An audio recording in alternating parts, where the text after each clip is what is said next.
அன்பு குழந்தைகளே, திருவள்ளுவர் சொன்ன ஒரு அற்புதமான ரகசியத்தை சொல்லப் போகிறேன்.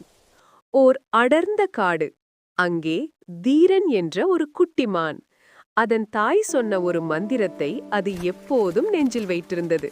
அந்த மந்திரம் இதுதான்: உன் ஐம்புலன்களை நீ அடக்கினால் உலகம் உன்னை வணங்கும். ஒரு நாள் தீரன் ஒரு மாயப் பகுதிக்குள் நுழைந்தது. அங்கே காதுக்கு இனிமையாக வேடனின் புல்லாங்குழல் இசை கேட்டது.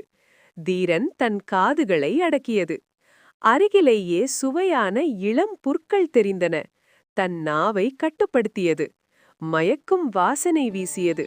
மூக்கின் ஆசையை தடுத்தது.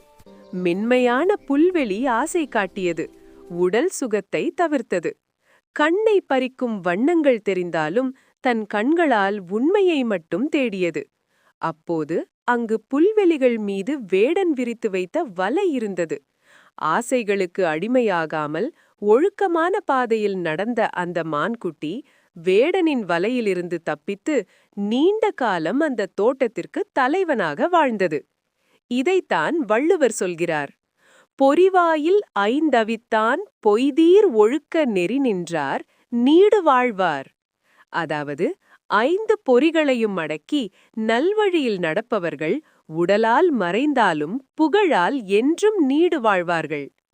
குழந்தைகளே, வள்ளுவர் தாத்தா சொன்னது போல் நாமும் 5 பொறிகளையும் அடக்கி நல்வழியில் நடப்போம்.